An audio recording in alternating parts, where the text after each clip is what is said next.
Seja bem-vindo ao Seminário de Teologia e Vida Cristã, Palavra da Vida. Você está em mais um curso de teologia cuja proposta é fazer alargar o seu conhecimento na área teológica. Um curso descomplicado, contextualizado, provocativo, reflexivo e que faça sentido para a nossa vida cotidiana, porque entendemos que não só a construção conceitual da teologia, respeitando as correntes da teologia construída nesses quase 2000 anos, mas isso só não é suficiente. Nós pretendemos que a partir do entendimento bíblico, dos conceitos esclarecidos, nós possamos reproduzir isso em uma espiritualidade no nosso cotidiano e nas relações. Seja bem-vindo a mais uma aula do curso de teologia do Seminário. Vamos dar continuidade então, né? A nossa aula que paramos na sexta ou na semana passada. Vocês querem pontuar alguma coisa, anotar alguma coisa aí e de repente depois da aula, né, pensarem em alguma coisa, ficaram lá refletindo, não dormiram à noite pensando na aula e aí falou sábado não é o dia que a gente manda uma mensagem para o professor, mas eu vou esperar na segunda. Aí segunda aquela correria, vocês esqueceram, na terça, na quarta, na quinta, mas chegou hoje e eis aí a oportunidade para que você possa falar alguma coisa. Não? Tá certo. Tá cronometrado aí, Varão, que eu vi girando negócio. Acho que eu tenho tempo aqui na ampulheta. Você sabe o que é ampulheta, né? Ampulheta, aquele reloginho lá de areia. Eu queria muito um de presente. Passou meu aniversário, mas fica aí para o próximo 16 de agosto de 2022. Tá certo? Ao invés daquela maçã verdinha que o professor ganha, pode dar essa ampulheta. 16 de agosto. Já foi, Varão. Foi semana passada, acho.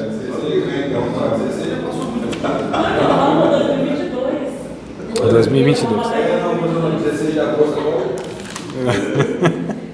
Página de número 72 do nosso livro didático. Nós vamos começar por aqui, na nossa página 72. A página 72 vem antes da 73. Informação preciosa, pelo menos no livro que eu tenho, porque não tem o número 72. É por isso que eu dou orientação. A 72 fica antes da 73. Vamos lá, isso ainda não foi corrigido. Um dia será, em nome de Jesus. Só que eu quero ler com vocês lá embaixo, no último parágrafo, tá? Não é em cima, não, no começo da página, lá embaixo, onde está assim, ó, menor abandonado não é negócio. Acharam aí? Menor abandonado não é negócio, né? Então, só peguem essa primeira frase, depois a gente volta na leitura, tá? Porque eu quero já começar comentando aqui alguma coisa. Quando a gente fala menor abandonado não é negócio, depois na leitura vocês vão perceber, mas quero dar uma introdução, porque a questão não é ganhar vidas, a questão não é pregar o evangelho e a pessoa aceitar Cristo. Aí não é o tudo, irmãos. Eu já tenho inclusive falado isso, eu acho que em outra ocasião, mas quero usar aqui do método da repetição, para que a gente para que fixe, né, que a gente não esqueça, porque isso aqui para mim é crucial nessa matéria. Nós entendemos que o ganhar a vida para Cristo, o levar a pessoa a Cristo, né, pela pregação lá e tudo mais, isso não é o tudo, isso não é suficiente, isso é o começo da história. Porque nós temos muitas igrejas que a identidade delas é: vamos ganhar o povo para Jesus, vamos, né, pregar o evangelho e ganhar e trazer para cá, e prega o evangelho, mensagem de salvação, de salvação, de salvação, de salvação, e a igreja enche, e muitas pessoas ali entram e tudo mais. Mas isso, quando é feito sem a continuidade que nós estamos chamando de discipulado, vai fazer com que muitas pessoas tenham um contato inicial com Cristo, mas num risco de que elas, na mesma medida que tiveram contato, também se afastem da fé. É como uma criança que, né, ela vem ao mundo, a mãe dá a luz, e se deixar ela sozinha, ela vai morrer, mais cedo ou mais tarde, de inanição, né, falta de alimentação, se for frio vai morrer, lá com hipotermia, enfim, ela precisa ser cuidada, ela não tem capacidade, né, para se cuidar, nesses primeiros passos da fé que a gente chama. Então o discipulado, ele é fundamental para a vida cristã. Então, quando a pessoa aceita Cristo, aceitou Jesus, foi liberta lá de repente de vícios, foi liberta lá de algumas questões e tudo mais, tá, mas e agora? Ela precisa reaprender a viver, né? Muitas vieram de algum contexto religioso. No Brasil, ou vieram do espiritismo, ou vieram do catolicismo. Via de regra, eu estou pegando as duas origens aqui das pessoas que vêm para as igrejas evangélicas. Então, assim, a cabeça, irmãos, muitas vezes é adulta, e quando é adulta é pior ainda, né? Pior ainda que eu digo, por quê? Porque a cabeça já está formatada com um monte de ideia, e nem sempre, ou quase sempre, essas ideias, elas não são corretas. Então o evangelho é um reaprendizado. O evangelho é de fato você pegar a pessoa e ensinar, ou reensiná-la. É mais trabalhoso, muito mais trabalhoso, do que você pegar de repente uma pessoa que nasceu num contexto de igreja, né? Na sua formação como ser humano, simultaneamente ela vai sendo formada também como discípulo de Cristo. Aqui é menos trabalhoso, né? Como é menos trabalhoso você pegar um novo convertido e iniciar, startar esse processo, do que deixar a pessoa lá 3, 4, 5 anos e depois que ele dá algumas instruções para ela. Ela já aprendeu de repente um monte de coisa distorcida. Então é por isso que a sala de novos convertidos, o discipulado, o ensinar desde os primeiros passos é fundamental para que a gente tenha um êxito, né, de levar as pessoas à maturidade. Olha só, vocês estão vindo aqui para uma sala de teologia, para um curso de teologia. A maioria, se não todos vocês, acredito que pelo pouco que eu conheço vocês, todos vocês já têm um conhecimento muito bom e muita coisa sabem da Bíblia, não é? Mas olha só como vocês se depararam, acredito eu também, estou aqui, né, imaginando, depois vocês falam se é ou se não é, mas se depararam também com muita coisa que aprendeu. Eu falei, eita, não era bem assim, ó, e eu carreguei isso aqui não sei quantos anos. Mas olha a dificuldade também, às vezes, de desapegar, né, ou deixar algumas questões, a dificuldade que a gente tem como adulto, né, de deixar algumas coisas que nós ensinamos, falamos de púlpito, falamos veementemente, defendia com unhas e dentes, e agora vou ter que deixar isso? Então, a necessidade da auto-humilhação, e isso a gente sabe que nem todo mundo está disposto. É por isso que pessoas muitas vezes resistem. E quem mais resiste? Pessoas que já têm um tempo na igreja, já têm uma função na igreja, e quanto mais a idade vai avançando, parece que a gente se fecha mais para o aprendizado, né? Vocês aqui é uma exceçãozinha, não é certo? Não só vocês, tantos outros, né, que têm estudado comigo, e eu louvo a Deus por causa disso, eu dou graças a Deus, mas me alegro muito quando vem um jovenzinho, 18 anos, 19 anos, 20 anos, um novo convertido, isso também me alegra muito. Então eu só tenho alegria aqui. Então, ganhar vidas para Cristo e não ensiná-las por meio do discipulado e levá-las à maturidade cristã é um crime espiritual. Está escrito aqui, ó. Aqui, ó. Aqui, ó. É aqui, ó. Isso aqui, opa. É isso. Quem é aluno tem essas coisas aqui, ó. Isso aqui é coisa de aluno, ó. Então eu sou um bom aluno, tá certo? Isso aqui é uma colinha que eu faço, eu elaboro as aulas, né, para vocês, leio Bíblia, leio o livro nosso e outras coisas e vou elaborando. Então cada aula é personalizada, tá, irmãos? Cada aula eu faço com todo carinho, elaboro com todo carinho, debaixo da oração, né, pensando de fato em passar algo para vocês aqui. É por isso que às vezes vale a pena vocês anotarem, porque não vão achar isso aqui em lugar nenhum, muitas vezes, nem livro nenhum do mundo, né? Às vezes é uma construção minha a partir de uma série de fontes. Mas ganhar vidas para Cristo e não ensiná-las por meio do discipulado e levá-las à maturidade cristã é um crime espiritual. É isso mesmo que eu estou afirmando, é um crime isso. Porque você pega uma pessoa nova convertida, fala de Cristo para ela e deixa ela assim, né, ao léu, o que essa pessoa pode virar? Para onde essa pessoa vai? Se não tem parâmetro nenhum, se não tem ninguém. Lembra do Atos capítulo 8, se não me falha a memória? Que o rapaz estava lendo a Bíblia lá, a gente descobre que é Isaías que ele estava lendo, né? Aí o Espírito Santo falou para o Filipe, né? Vai atrás lá, corre, emparelha com a carruagem lá. E ele correndo lá e ouviu ele lendo lá a respeito de Isaías, disse, rapaz, vamos conversar aqui e tal. Opa, e ele falou, de quem está falando aqui o profeta? É dele mesmo ou é de outra pessoa? Então olha só, lendo o texto, a pessoa não sabia de quem se referia aquele texto, sabia ler, mas não sabia interpretar, ficou meio perdido lá, e precisou de alguém que falasse, não, vou te explicar, fala de Jesus assim, assim, assim, assado. Ele disse, mas como eu posso entender se não há quem me explique? Esse é o termo, né, que eu quero destacar. Como as pessoas saberão se não há pessoas que expliquem, que ensinem, que instruam? Então há uma necessidade, amados, em todas as igrejas, sem exceção, de que haja de fato eu não vou falar departamento, mas que haja essa identidade onde pessoas identifiquem outras pessoas e levem umas às outras à maturidade.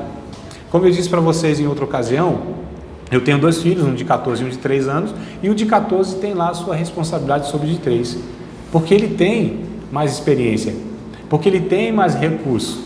Se ele tem mais experiência e tem mais recurso, ele tem responsabilidade sobre aquele que tem menos experiência e menos recurso, né? Na medida daquilo que ele é capaz. É lógico que eu não vou transferir para ele uma responsabilidade que ele não consegue, que ele também não tem maturidade para assumir. Mas aquilo que ele tem, ele já deve compartilhar com seus irmãos. Então é isso que a gente precisa ensinar nas nossas igrejas. De fato, a gente não vai pegar um membro comum ou de repente um líder lá de departamento X e falar que ele tem que ser o pastor daquela pessoa exatamente. Não é isso que eu estou dizendo. Mas ela precisa ter a sua parcela de contribuição para a maturidade e discipulado daquela pessoa, né? E a gente precisa fazer o quê? Com que a comunidade de fé, que nós chamamos de igreja teimosamente, né, seja uma comunidade de pastores, que pastoreiem uns aos outros. Cada um, como eu disse, na sua parcela de responsabilidade e nível também de conhecimento, né? De maturidade. Mas assim, nós precisamos ensinar que a comunidade deve ser uma comunidade pedagógica, terapêutica, de comunhão. É isso que a gente precisa fazer com as nossas igrejas, amados, tá certo? Porque se a gente transfere a responsabilidade apenas porque assim, interessante, a gente vai no culto quase como quem vai a um self-service, né? Self-service não, a um restaurante e espera que nos sirvam, né? Então quem tem que nos servir? 2 figuras, o pastor com a pregação e os ministros do louvor com a música, e a gente fica lá como clientes. Não é mais ou menos isso? Estou aqui, lógico, né? Usando essas linguagens aqui para chocar mesmo, né? Mas não é mais ou menos assim? Nós não vamos para o culto para servir uns aos outros, como diz 1 Coríntios capítulo 14, verso 26, por exemplo. Isso aqui é só para dar tempo de vocês pegar na Bíblia aí para conferir, né?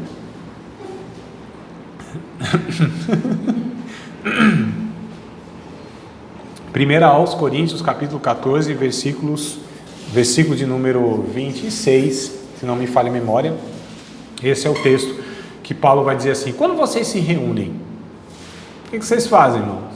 Se reunir para fazer o quê? Um tem salmo, um tem doutrina, um tem revelação, um tem língua, um tem interpretação. Façam tudo para a edificação da igreja. 1 Coríntios 14 e 26, não é isso, Emerson? Talvez eu não falei literalmente aí, mas leia o 14 e 26, por favor, Emerson, se der, meu irmão.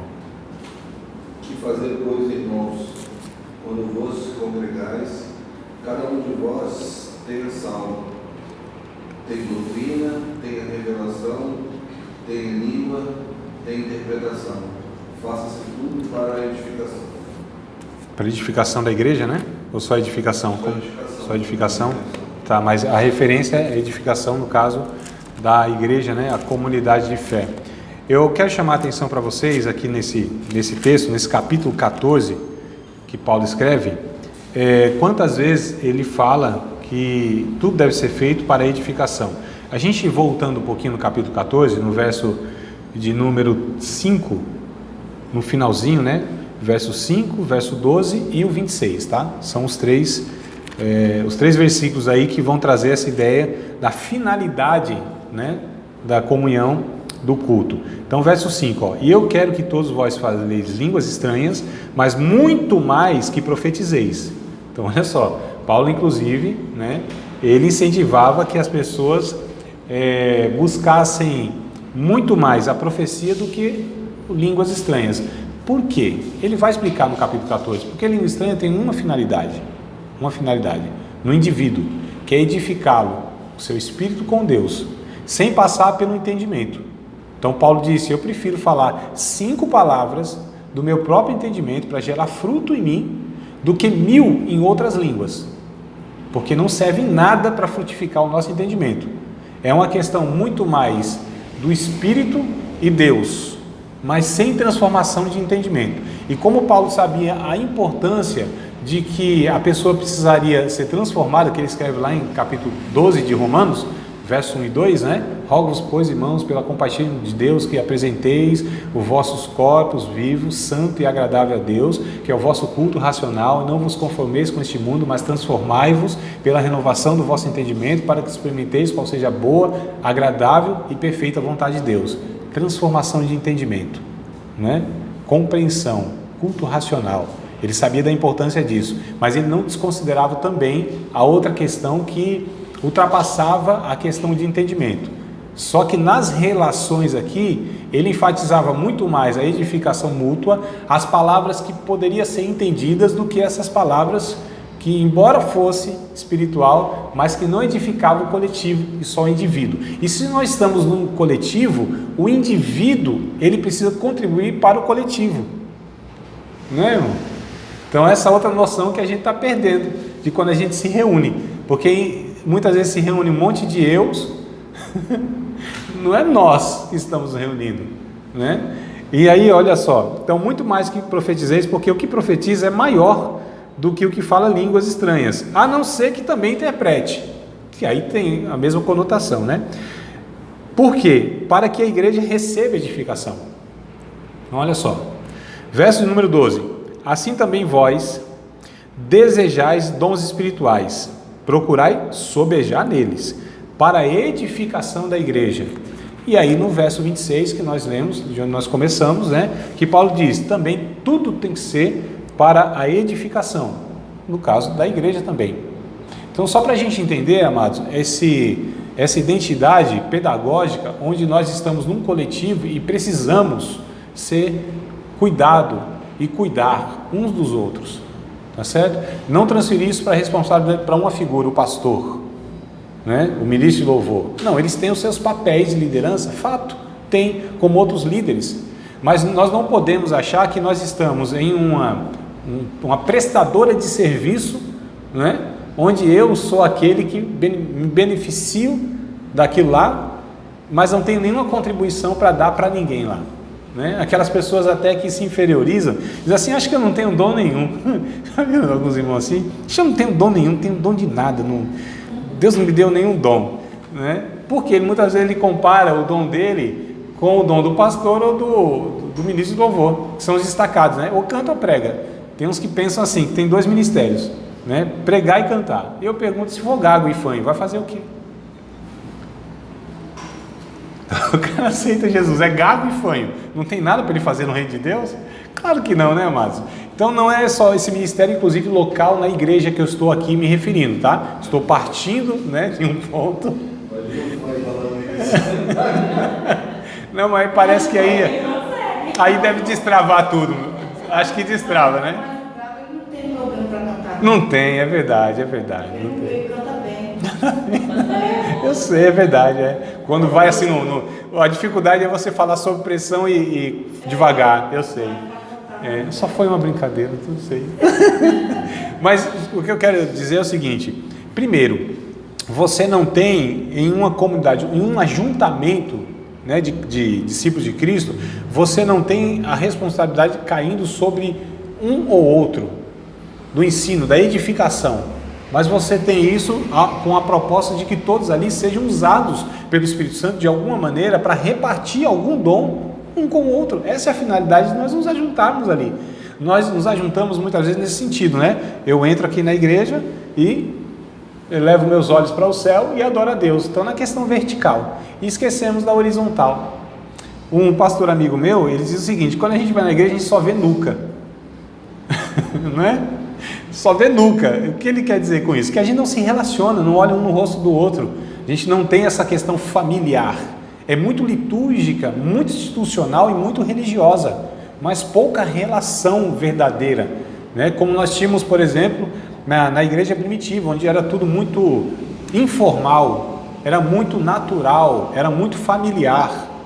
Eu sei, amados, que muitas vezes em grandes igrejas, eu digo de 500, 600, 1000 pessoas, é difícil você de fato ter vínculos, né, afetivos, de relação mesmo íntima, com 500 pessoas, não dá. É por isso que nós temos propostas nessas igrejas grandes, e inclusive não é só grandes não, nas pequenas eu acho que também tem que ter essa proposta, onde você tenha grupos, por exemplo, de faixa etária ou de gênero, né? Então é muito interessante. Lá, por exemplo, aqui, eu achei interessante aquela proposta de falar com os homens. Falar com os homens aqui, os strongmen, né? Os homens fortes. Tem lá das mulheres, os adolescentes, as crianças, os jovens, né? Você tem esses grupos onde você tem demandas específicas e que você pode objetivamente tratar, amadurecer, levar, orientá-las, aconselhá-las, enfim, os grupos. Porque a pregação é genérica. A pregação é um devocional, a pregação é para todo mundo, né? E a pregação é para o dia, muitas vezes. Nesse contexto que nós temos, que muitas vezes os pregadores, eles não são expositivos e não são instrutores. São apenas aqueles que dão um pão diário lá, né? Quando é saudável até tá bom, mas muitas vezes serve como uma emergência, um paliativo. Aí que a gente pensa também no curso de homilética, né? Nós tivemos o curso de homilética, onde eu tentei passar que o pregador, ele precisa entender que ele tem uma mensagem de Deus para transformar as vidas, impactar as vidas, o público lá. Não é só impressionar o povo, é de fato levar uma mensagem de Deus objetivamente na vida das pessoas que estão ouvindo, a ponto delas entenderem e aplicarem, entenderem de fato, ter a clareza. Deus falou isso aqui comigo, isso aqui. A pregação foi de repente 1 hora, mas Deus falou apenas isso comigo aqui, e é isso que essa pessoa precisa absorver na sua vida e praticar lá na sua casa, lá no seu trabalho, lá nos seus parentes, enfim, né? Mas a questão é, a pregação não é suficiente, amados. Tem coisas de fato que assim, precisa ser mais específico, mais objetivo, mais no tete a tete, né? Mais no relacionamento, na amizade, às vezes no indivíduo mesmo, né?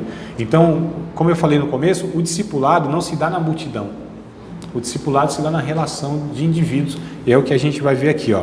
Vamos voltar para a página de número 72, aquela que vem antes da 73? Vamos lá. Menor abandonado não é negócio. Que devemos pensar de um homem que no âmbito físico anda gerando filhos sem ter a menor preocupação? Estou falando até com a mesma mulher, tá? Imagina essa situação aqui. Com a alimentação, o abrigo, a educação, enfim, o cuidado desses filhos. O que a gente pensa desse homem, né? Só faz filho, não dá alimento, não dá abrigo, não dá educação, não cuida, enfim. Com toda justiça, taxaremos esse homem de irresponsável, de inimigo da nossa sociedade. Sim, porque ele está introduzindo menores abandonados na sociedade. E estatisticamente, muitos deles, provavelmente a maioria, passarão a ser marginais e criminosos. Eu estou falando dos filhos, né, desse pai irresponsável, tá? Menor abandonado não é negócio. Gostaria de sugerir para a reflexão cuidadosa de vocês que existe uma analogia quase perfeita entre o âmbito físico, né, e o âmbito espiritual nessa área, tá? Quando trazemos à luz filhos espirituais, ou seja, ganhamos a pessoa para Cristo lá e tal, aquela coisa toda, né, por assim falar, mas não os discipulamos, não os levamos a fazer uma entrega sem reservas a Jesus, não os levamos à condição de adultos na fé, então acarretamos uma série de consequências negativas, que é o que mais faz pastor envelhecer antes da hora? O que é que mais faz? São os incrédulos lá fora, ou é a criancice dentro da igreja? É claro que é a criancice espiritual na igreja, né? Observar de passagem que às vezes a justiça se faz, pois quando o pastor só prega a mensagem evangelística, o maior culpado é ele mesmo, pois não apacenta as ovelhas. Comida de bode não serve para ovelha. Ao fazer evangelismo pessoal, qual a desculpa que mais se ouve quando alguém quer se livrar? Ele não apela para a vida de crente fulano, beltrano, cicrano? É a criancice espiritual na igreja. E depois tem os gatos escaldados, né? São aqueles que dizem, já fui crente. O que será que acontece com ele? Presumivelmente, ouviu a pregação, atendeu ao apelo, seguiu as instruções dadas e deu sinal de vida, participando das atividades da igreja. Mas aí, Satanás deu em cima dele. Eu não entendo a linguagem aqui, tá? A vida de crente não foi aquele mar de rosas, houve mais problemas do que bênçãos, e como ninguém explicou a razão das coisas, como ninguém discipulou, aí ele começou a desanimar, fica perplexo, se sentiu iludido, abandonado, daí ele vai se distanciando e quando menos espera já está longe. Agora é gato escaldado, pois já foi vacinado, né? Reconquistar uma pessoa assim dá uma mão de obra enorme, sem comentar todos os reflexos negativos que espalha pela vizinhança. Quando pensamos nos povos não alcançados, o problema da criancice espiritual nas igrejas se faz sentir de forma bem aguda. Isso aqui não vou comentar agora, vamos ficar até o parágrafo de cima, né? Então, olha só, com esse texto aqui, o que eu quero passar é o seguinte, é o que eu estou iniciando aqui a fala, que quando a parábola do capítulo 13 de Mateus, lembram da parábola da semente? Vocês lembram exatamente? Tranquilo, então? Posso confiar aí que está tudo na cabeça de vocês, né? Que eu vou partir da ideia dela. Então, você tem lá uma pessoa que ouviu, né? Recebeu a semente, mas Satanás foi lá e arrancou aquilo. A outra semente lá caiu entre pedregais, né? A Bíblia diz que os cuidados desse mundo fez com que a semente não frutificasse porque não tinha raiz profunda. A que caiu entre espinhos é aquela que ela aparentemente assim vinga, só que os cuidados dessa vida, as dificuldades faz com que ela não crie raízes profundas e não germine de fato, né?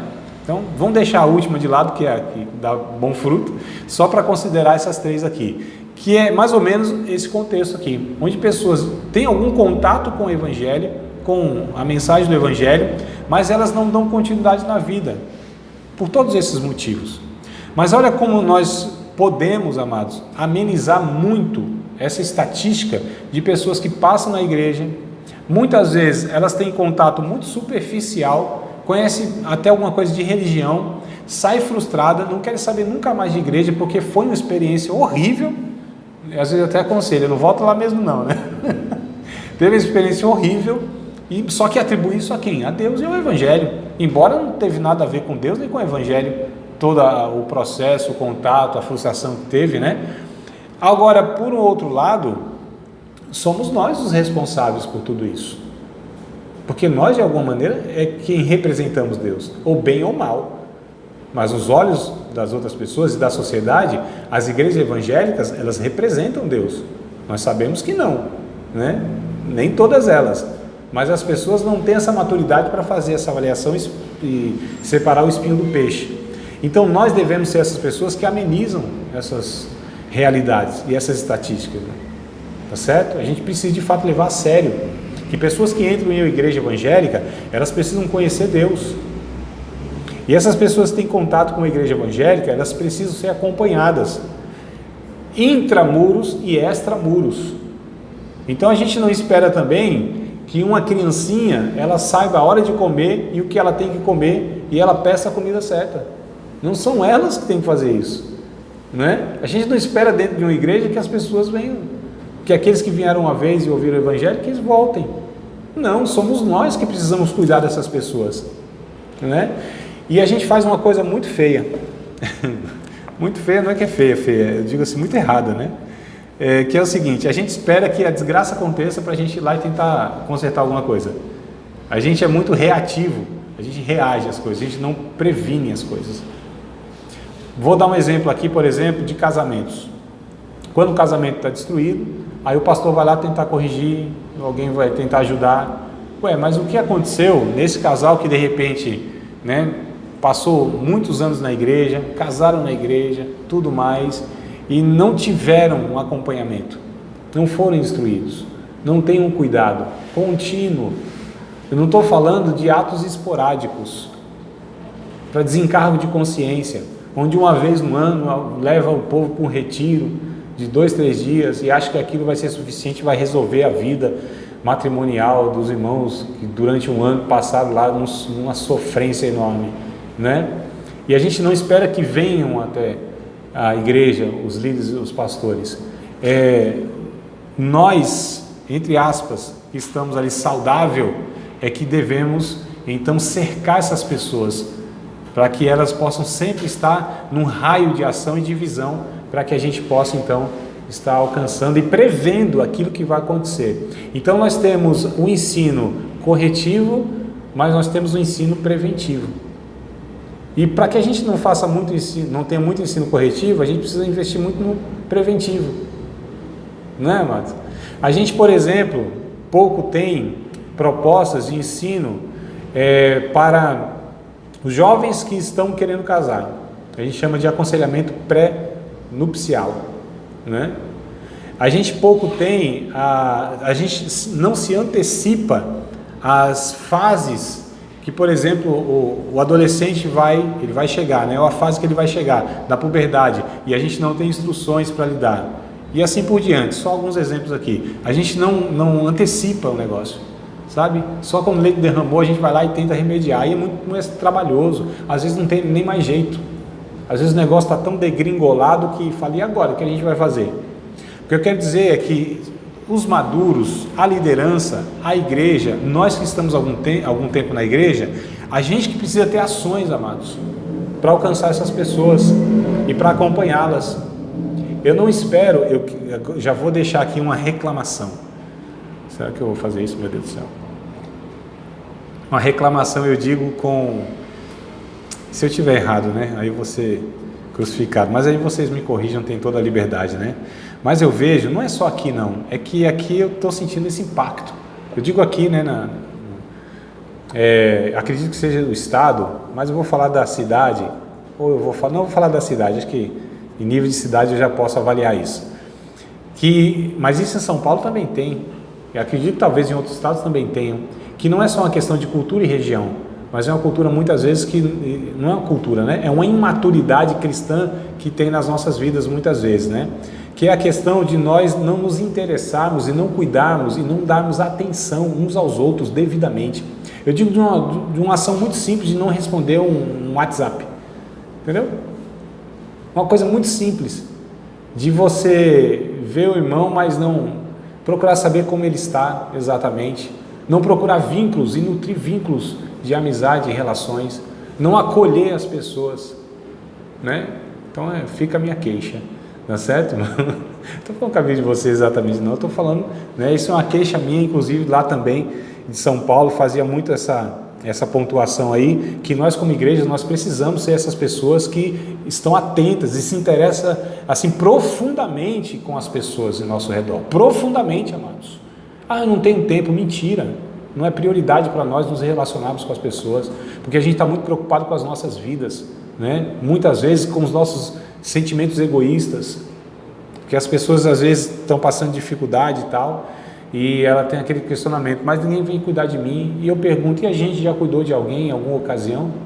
Então a gente precisa fazer essa leitura, né, essa autocrítica e tudo mais, mas a gente precisa discipular, a gente precisa se aproximar, nós precisamos quebrar inclusive dificuldades que eu, por exemplo, tenho, sou tímido, talvez vocês não acreditam, né?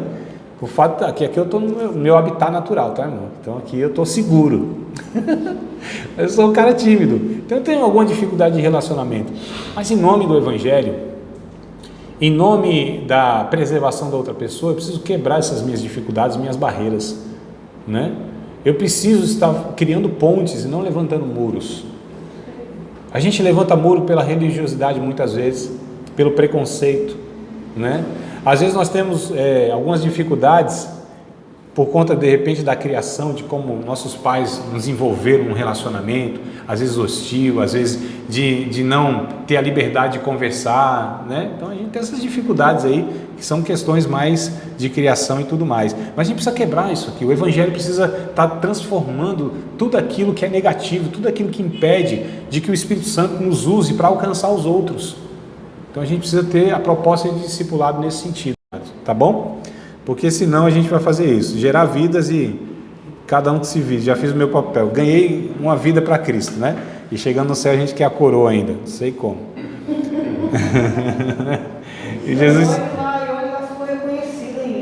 E Jesus vai falar assim, não, você gerou aquele filho lá, mas você abandonou ele lá e aí? Então você foi um irresponsável. Exato, então antes não tivesse gerado, né? Porque essa é a questão, amados. Nós temos uma igreja de 47, precisa me atualizar, deve ser 47 a 48 milhões de membros, de evangélicos no Brasil. 47 a 48 milhões, talvez até um pouquinho mais, né? Cada vez cresce mais. Estou falando declaradamente, né? Isso é o IBGE que conta e tal. Então o que acontece? 48, 50 milhões de evangélicos no Brasil. Quantas dessas pessoas de fato são discípulos de Cristo? Gente que compreende o Evangelho, que experimenta o Evangelho, gente que tem um relacionamento com Deus, gente que foi de fato assim cuidada como a Bíblia diz que tinha que ser. E essas pessoas que talvez não foram cuidadas, elas não vão cuidar mesmo, irmãos. É um ciclo vicioso, é uma repetição de padrão de comportamento, como a psicologia fala, né? Então, fizeram assim comigo, eu vou fazer com outro. Às vezes não é questão de consciente, é uma repetição inconsciente de comportamento. Ô André, mas aí no caso, tipo assim, o pastor, para a pessoa não tomar assim, sei lá, a frente do pastor, vamos supor, ele aceitou 3 pessoas para Jesus. O pastor teria que direcionar quem cuidaria daquelas ovelhas ali, ou a pessoa podia por si própria, lá, irmã, vem cá, basta contato aqui, de conversa e tal. O que seria o ideal? Vamos lá, vamos tentar então nessa questão estrutural, né? Que eu estou falando aqui uma questão muito solta, né? De que nós como discípulos devemos fazer isso. Eu nem coloquei essa questão mais estrutural, porque justamente eu entendo que muitas vezes eu vou cuidar de pessoas que não fazem nem parte da minha denominação, lá da minha, né, minha igreja local. O ideal assim, a gente vai ter muito mais recursos por uma série de fatores. Se nós cuidarmos, né, daqueles que nós cuidamos, são as pessoas mais próximas, a gente tem mais acesso, tempo, cotidiano, né, encontro, tudo isso, do que de repente uma pessoa que não faz muito parte do meu cotidiano, eu ter esses vínculos com ela e alcançar. Então eu sei de toda essa questão também. O ideal seria isso, mas muitas vezes, aliás, o ideal é isso, mas eu não estou falando que esse é o ideal e que a gente deve se limitar a isso. Porque muitas vezes, amados, nós somos, por Deus, né, enviados para cuidar de pessoas que às vezes nem fazem parte do nosso contexto. Pessoas que às vezes passarão muito rápido pela nossa vida e talvez nunca mais a veremos. Né? Não estou falando passarão pela nossa igreja, pela nossa vida. Essa é a questão. Mas vamos pensar nessa questão estrutural, muito bem pontuada, irmã. Porque o que acontece? Eu, como discípulo de Cristo, maduro, eu não preciso esperar que outro fale para mim o que eu devo fazer em relação ao outro que eu estou identificando que precisa ser discipulado. Eu também não desconsidero, né, a importância da organização, de que se você tem um líder de jovens, por exemplo, aceita lá 2 jovenzinhos, o ideal, o mais adequado é que esse grupo de jovens, que esse líder de jovens, ele alcance, né? Não que um ancião, um idoso vá lá e vai ficar até difícil a comunicação, a compreensão de vida, a linguagem e tudo mais, né? Mas, por exemplo, se é lá um homem aceitou a Cristo, eu não sou líder dos homens, por exemplo, né? Mas aceitou lá um barbudo, lá aceitou Jesus e tal, e eu sei que eu identifico, Deus de alguma maneira me deu a clareza, a disposição, o entendimento que eu preciso ajudar aquele irmão, vou caminhar com ele, vou fazer de tudo para criar um vínculo, para me aproximar dele. Eu não espero que meu líder faça isso. Eu, como um cristão maduro, não preciso de que ninguém me fale o que eu devo fazer. O Espírito Santo já me instruiu, não é? Então, assim, você percebe que você tem casos e casos. Eu não estou colocando uma regra aqui, que eu acho assim que as regras, quando a gente coloca elas muito rígidas, aí a gente falha. Porque a gente vai sempre transferindo responsabilidade. Porque se o outro não faz, se falha de alguma maneira, e eu poderia fazer, eu não faço, mas não é responsabilidade minha. Aí eu me esquivo, você entendeu? Então eu acho assim que a gente precisa sempre ter um olhar cauteloso para avaliar cada situação como única, né? Então eu não pretendo dar assim, a fórmula é essa. É assim, não. Cada um de nós vai precisar, dia a dia, ocasião a ocasião, situação a situação, estar fazendo a leitura e saber como que Deus vai nos conduzir, como que a gente pode contribuir para aquela situação, né? Então essa é a questão. Quando a gente espera sempre no líder, muitas vezes a gente tem condição de fazer. E às vezes o líder é limitado mesmo, quer dizer, todo mundo é limitado de alguma maneira. E ele não está enxergando certa situação. Mas se eu estou enxergando é porque Deus me deu a visão do negócio. É porque Deus me fez fazer a leitura lá, opa, olha aqui, ó, tem alguma pessoa chegando aqui, ou essa situação, ou de alguma maneira a gente identifica, né? Porque tem pessoas que têm essa facilidade muitas vezes de olhar para a pessoa e perceber que ela não está boa, não está bem. E o outro distraído com uma série de questões não viu, né? Principalmente os líderes. Eu acho que os líderes são os caras que muitas vezes são muito mais massacrados e muito mais exigidos, mas muitas vezes são muito injustiçados, porque é sobrecarregado. Né? Eu estou falando aqui numa avaliação geral, amados, tá bom? Porque muitas vezes você tem lá o cara líder lá, que ele tem que falar com meia dúzia lá dos crentes mesmo, né? Chega alguém, né, que não é daquele contexto, às vezes não tem nem cabeça, porque ele tem que resolver um negócio que vai acontecer no outro dia, na outra semana, ele está organizando tudo, porque tudo foi despejado nele. Eu estou supondo algumas situações, eu não estou justificando nada nem ninguém, eu só estou tentando fazer uma avaliação mais justa de que muitas vezes a gente cria uma estrutura que prejudica um todo. Estão entendendo? Então, o que eu quero que a gente pensasse é o seguinte: eu preciso fazer isso, eu preciso discipular, independente se sou líder ou não.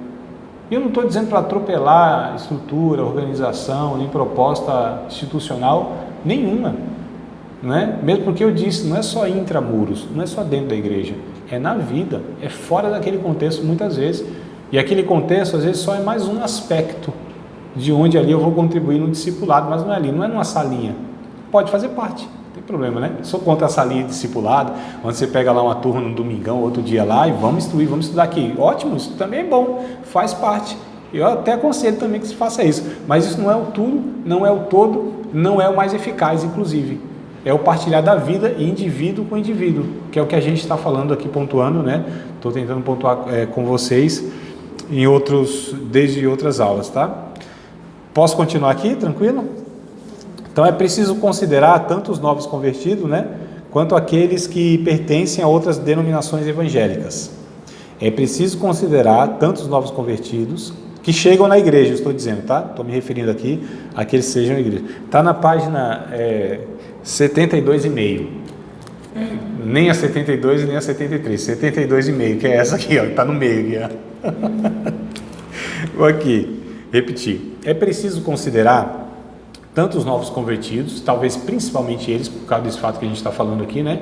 Porque eles estão chegando na igreja, conhecendo o evangelho, e aí precisam de leitinho, precisa ser pegos pela mão, senão no colo, e assim, ser carregado, né? Até que eles tenham firmeza nas pernas para que consigam dar os primeiros passos por eles mesmos, tá? E mesmo assim ainda instruído, né? Olha como a gente consegue facilmente relacionar essa questão mais natural, né, e a espiritual. Ou seja, a necessidade que o ser humano tem biologicamente é a mesma que ele tem espiritualmente, né, porque é muito limitado. Então, é muito interessante a gente comparar essas questões. Então, é preciso considerar tanto os novos convertidos, quanto aqueles que pertencem a outras denominações evangélicas, tá? Entre aspas, evangélica eu coloquei aqui, entre aspas, evangélica. Por quê? Porque pessoas que vêm também de outras denominações, de outras igrejas, é possível que lá de onde ela veio, ela não tenha tido de fato um ensino adequado a respeito do evangelho. Não é, amados? Como a gente vive uma migração muito grande de pessoas transitando de uma igreja para outra, né? É um negócio assim, uma rodoviária. Tem igreja que é rodoviária, né?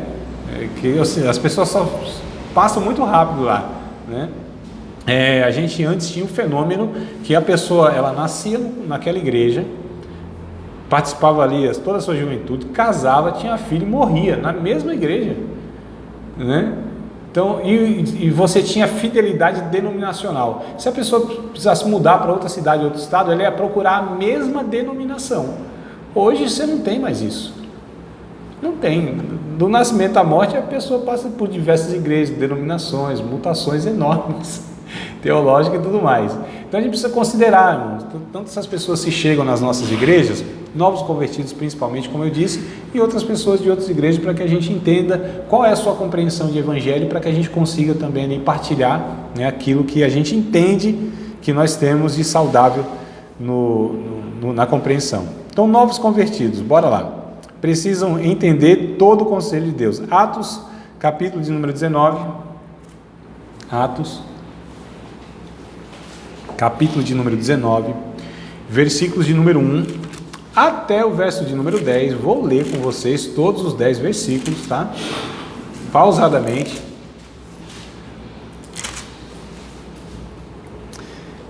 Se sentirem tontura, mal-estar, fala aí, tá? Porque às vezes não é tão hábito a gente ler assim 10 versículos inteiros, né? Tô brincando, tá, irmão?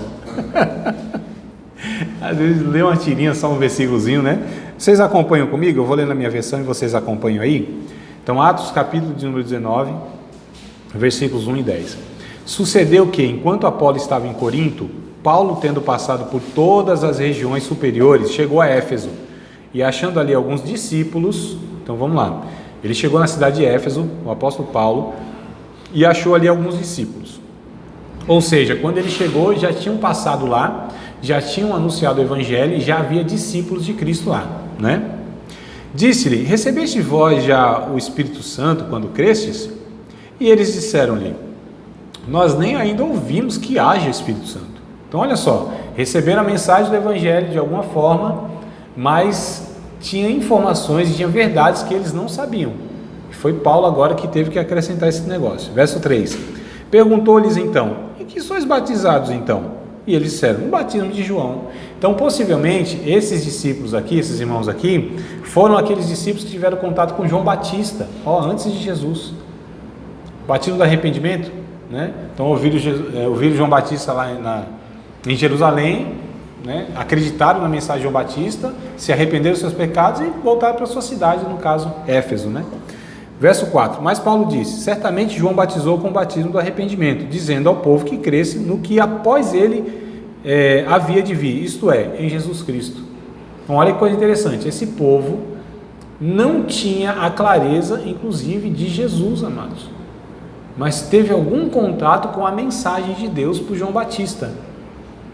Se a gente comparar aqui, né, contextualizar, melhor dizendo, que muitas pessoas têm algum contato com alguma mensagem de Deus, com alguma verdade de Deus, mas não com toda ela, ou talvez a principal.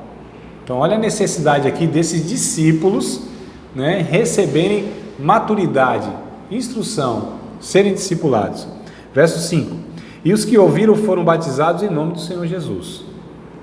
E impondo-lhe Paulo as mãos, veio sobre eles o Espírito Santo e falavam línguas e profetizavam. Estes eram ao todo uns 12 varões. Vocês estavam lendo aqui no começo pensando que era uma multidão, né? Então, está vendo só 12 pessoas.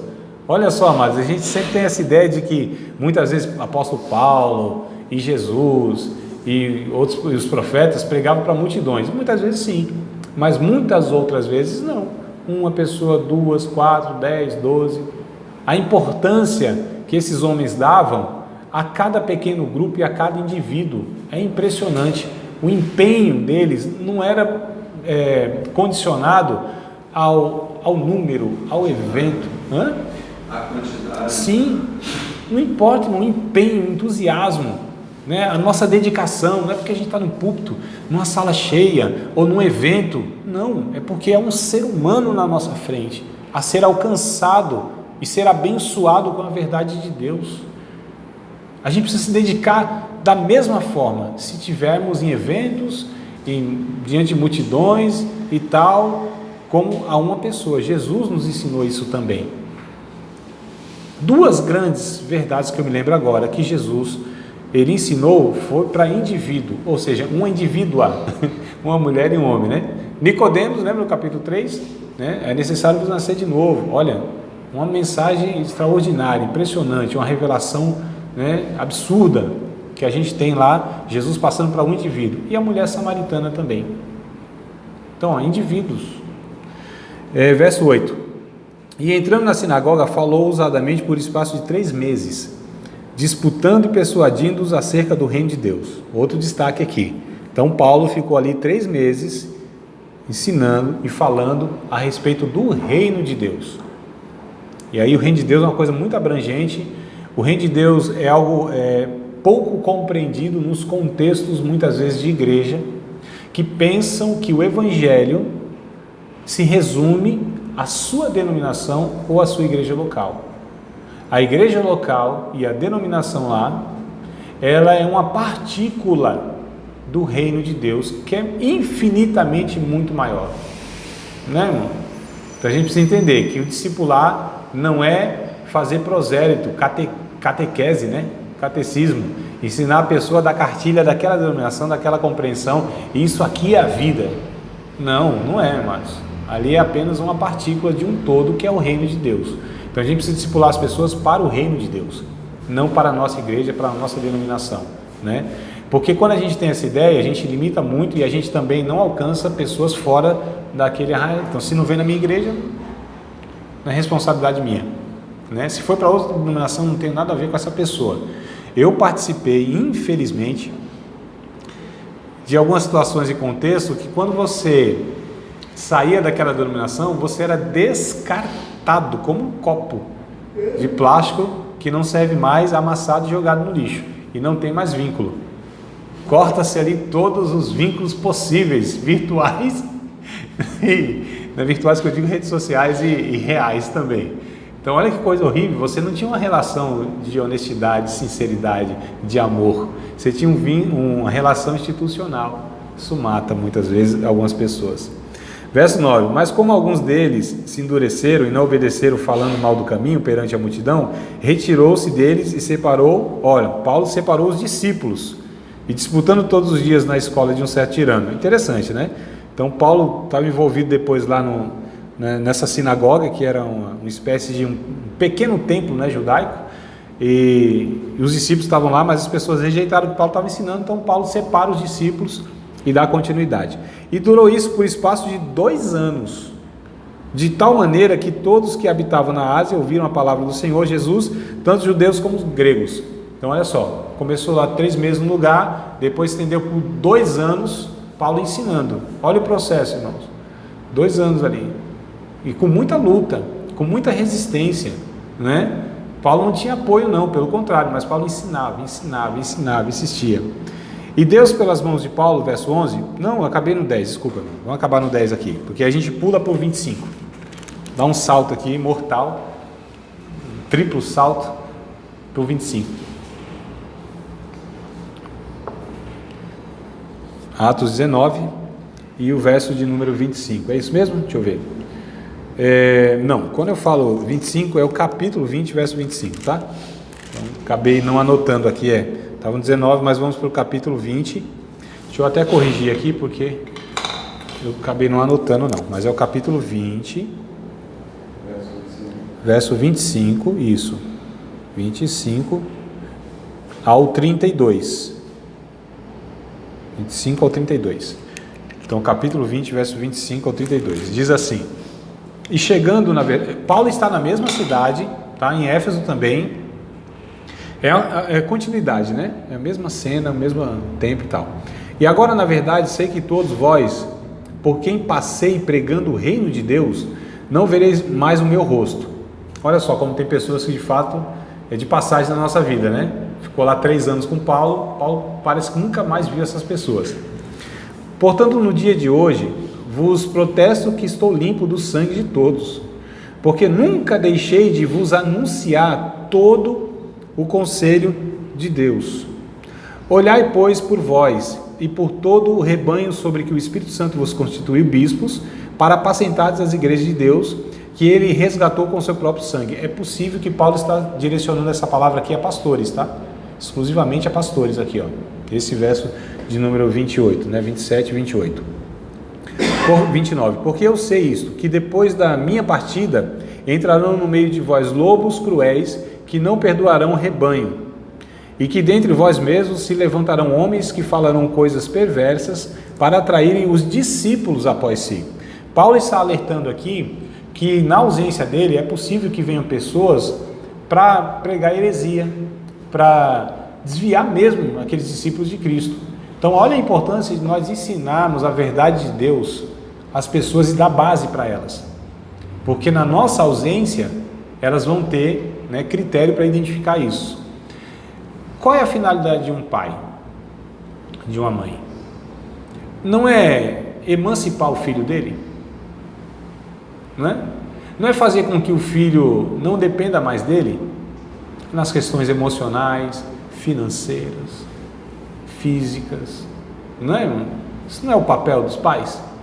A infantilização é uma desgraça para o filho. A infantilização e a dependência excessiva dos cristãos aos seus líderes é uma desgraça. E não é o discipulado adequado, não é? Então eu entendo aqui, queridos, que a gente precisa entender que as pessoas precisam receber bases sólidas da verdade de Deus e que elas precisam caminhar com as suas próprias pernas, porque nem sempre nós teremos o resto da vida, contato com elas. O meu sonho é que uma igreja não precise mais de um pastor, que eles sejam tão maduros que consigam, de fato, cuidar das suas próprias vidas, né? O meu sonho é que não haja mais a necessidade de classes como essa, de teologia. Vou perder meu emprego? Vou. Vou ter que fazer outra coisa? Vou.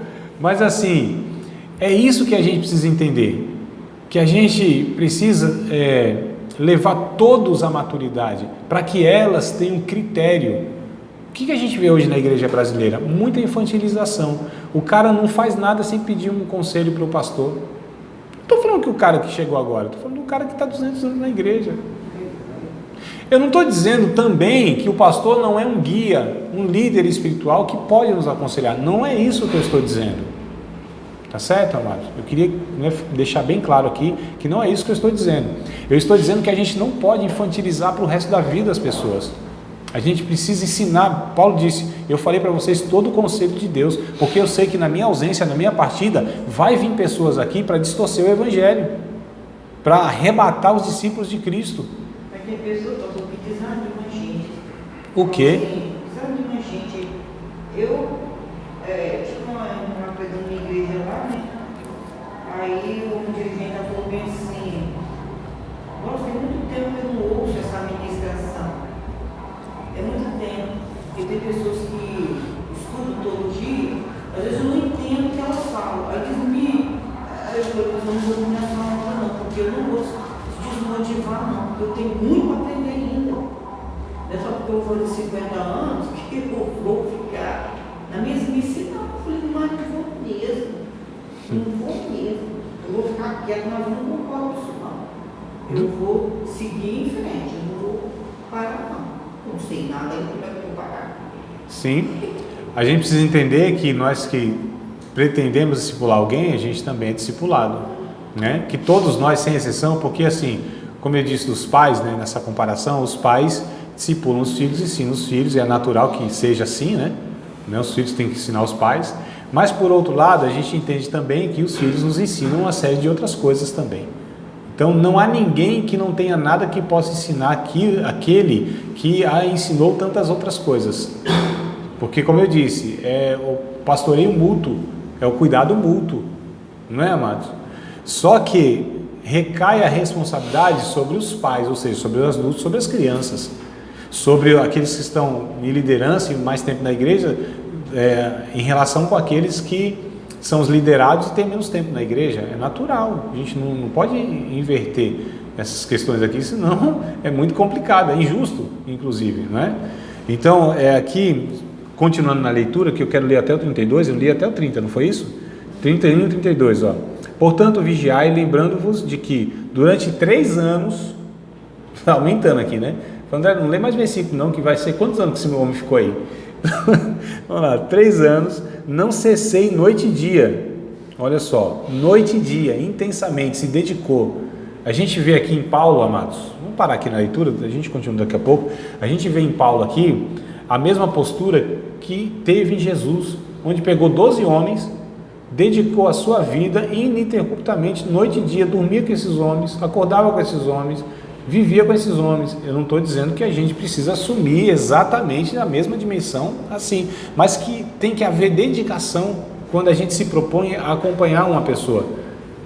Se for uma pessoa, que seja bem feito o negócio, né? Como a gente vive nessa geração, essa realidade industrial, que tudo é produzido em grande escala, a gente pensa que no discipulado e na vida também é da mesma forma. Não é, amados.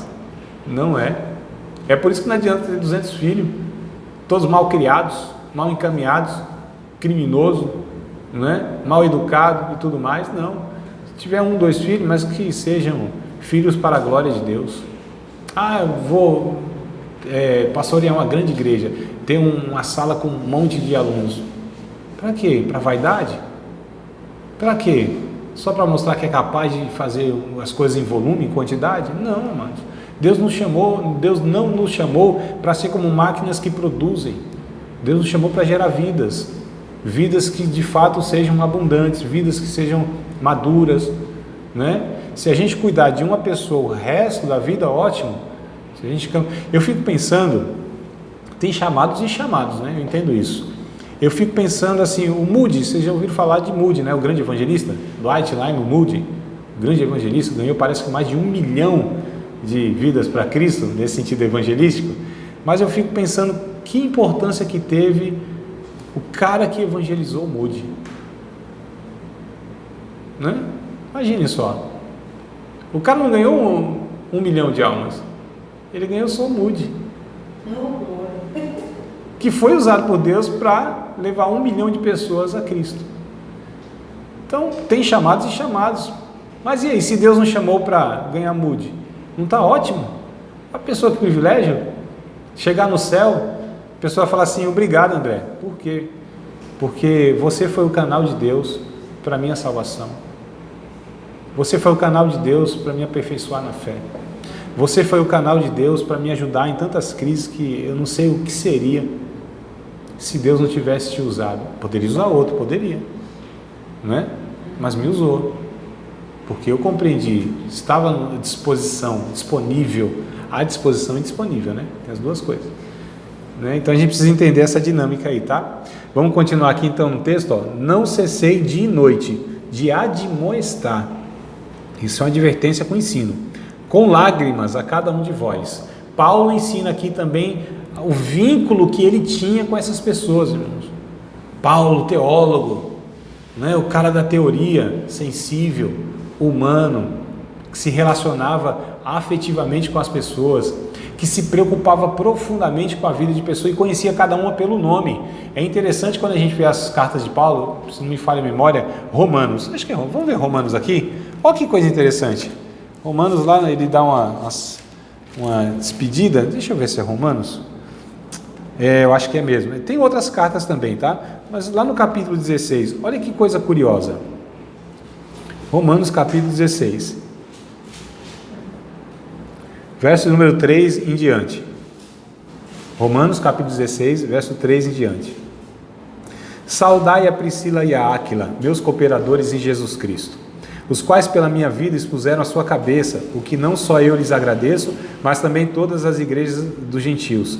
Saudai também a igreja que está em sua casa, saudai a Epeneto, meu amado, que é a primícia da asa em Cristo. Saudai a Maria, que trabalhou muito por nós. Saudai a Andrônico e a Júnia, meus parentes e meus companheiros na prisão, os quais se distinguiram entre os apóstolos e que foram antes de mim em Cristo. Saudai a Ampliato, meu amado no Senhor. Saudai a Urbano, nosso cooperador em Cristo, e Estaques, meu amado. Saudai a Apeles, aprovado em Cristo. Saudai aos da família de Aristóbulo, só nome bonito, né? Saudai a Herodião, meu parente. Saudai aos da família de Narciso, os que estão no Senhor. Saudai a Trifena e Trifosa, para quem tiver menina gêmea, isso aqui, Trifena e Trifosa, os quais trabalharam no Senhor. Saudai a amada Pérside, a qual muito trabalhou no Senhor. Saudai a Rufo, eleito no Senhor, e sua mãe e minha. Saudai a Asíncrito, é isso mesmo, né? Asíncrito e Flegonte, nome complicado mesmo. A Hermas e a Pátrobas e a Hermes e aos irmãos que estão com ele. Saudai a Filólogo e a Júlia e Nereu e a sua irmã e a Olimpas e todos os santos que estão com eles. Bom, nem vou continuar aqui, mas percebam como Paulo sabia o nome de cada um, né? Como Paulo de fato se relacionava com as pessoas, como Paulo se envolvia com as pessoas. Ele podia passar 10, 15, 20 anos, essas pessoas eram mencionadas nas orações de Paulo, nas cartas de Paulo. É bem interessante, lá no finalzinho da sua vida, Paulo faz a menção lá em 2 Timóteo, né, capítulo 4, é a última carta que ele escreve lá no finalzinho da vida, já ia morrer logo lá, depois da carta, acho que ele tombou a pena assim, já chamaram Paulo, vem para o martírio. Então assim, no final da vida ele cita pessoas, quem fez bem para ele, quem fez mal, esses aqui, agradece uns e os outros e tal. Então assim, se envolver, irmãos, evangelho é relacionamento.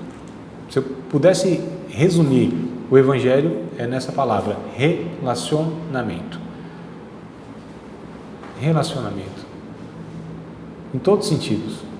O que Deus está fazendo com a gente? Reconciliando com Ele. Relacionamento. Laços afetivos. Nessa geração que a gente tem, nesse mundo de redes sociais, de virtualidade, onde as pessoas não têm vínculos afetivos e é tudo muito robótico, distante, frio, né? A tela não tem sentimento. A gente pensa que tem 3.000 e poucas pessoas lá que são nossos amigos. Não é. Não é, mas, né? Onde eu, quando não concordo com um, vou lá e deleto, deixo de seguir. Isso não é relacionamento. Isso não é. Isso é conexão, é diferente. Ó, conecta. Conectou. Desconecta. Interesses. Conteúdo. Exato. Ou em quem está lá. Mas a gente pode também ter esses relacionamentos pessoais de interesse, né? Eu estou seguindo porque você quer. Isso é. É que aqui é um negócio muito, é um interesse sem sentimento nenhum e um interesse assim que é muito fácil você se desvincular, porque você deleta, desfaz a amizade, deixa de seguir, então você desconecta. Conectou, desconectou. Nesse processo aqui, você faz isso aqui 1000 vezes e não tem ruptura, porque não tem laço, porque a conexão não se envolve uma com a outra. Elas são frias, elas são rígidas, elas não se envolvem, não há laço aqui. Há conexão, há encaixe. Entendeu? Agora, relacionamento, de fato, aí há um relacionamento. É o laço que se embrenha com o outro. E aí, para tirar isso aqui, vai ter ruptura. Fica pedaço num no outro e no outro no um. E é difícil desfazer isso, porque um está dentro do outro. É por isso que o outro me importa. E o outro é importante para mim, porque eu trouxe ele para dentro. Eu importei ele para mim. Né? Tem pessoas para mim que são importantes, porque moram dentro de mim. Outras pessoas não são importantes, porque elas não estão dentro de mim, estão fora de mim. Mas nós somos chamados para o discipulado para entrar uns dentro dos outros. Nesse sentido, de relacionamento. Vivemos como família, porque isso é evangelho, o resto é religiosidade, é religião, é relacionamento de interesse. Né? Aí a gente precisa ter muito cuidado para não gerar esses tipos de relacionamentos frios, impiedosos. É por isso, amados, que a gente está vivendo muitas vezes em contextos evangélicos ou religiosos, lugares onde as feridas estão sendo profundas uns na vida dos outros. E não é um relacionamento terapêutico. Eu tenho 2 irmãs, né? Minhas 2 irmãs, elas podem fazer o que for de errado. Ninguém tem direito de falar mal delas, são minhas irmãs. Ainda que depois eu vou falar, depois eu chamo a atenção, mas sou eu, porque é minha família, né? Então, quando a gente assume a família, ali há um relacionamento de empatia, de misericórdia profundo, onde inclusive quando você vê o erro, você tem o direito de falar o erro, mas fala com toda a lágrima, como Paulo fazia aqui, com todo o pesar, porque é um relacionamento verdadeiro. Você não quer perder, você sofre porque aquela pessoa está sofrendo, inclusive, né? Então a gente, só para acabar aqui no 32, agora, pois, irmãos, encomendo-vos a Deus e à palavra da sua graça, a Ele, que é poderoso para vos edificar e dar herança entre todos os santificados. Então Paulo fez isso, encomendou a palavra de Deus, esses discípulos de Cristo que ele passou, se dedicou 3 anos da sua vida, ininterruptamente, 3 anos da sua vida ensinando, orando, intercedendo, partilhando a vida, oferecendo a amizade, o honra. Você acabou de participar de mais uma aula de um dos nossos cursos, Seminário de Teologia, Vida Cristã, Palavra da Vida. Espero que tenha te abençoado, não só alargado o seu conhecimento teológico, mas que tenha também atingido o teu coração para que você possa a cada dia mais reproduzir a vida de Deus nas suas relações cotidianas. Se você ainda não é aluno oficial de um dos nossos cursos, se inscreva aqui no contato que vai aparecer do WhatsApp, também nos siga nas redes sociais, se inscreva no nosso canal, compartilhe à vontade e Deus te abençoe.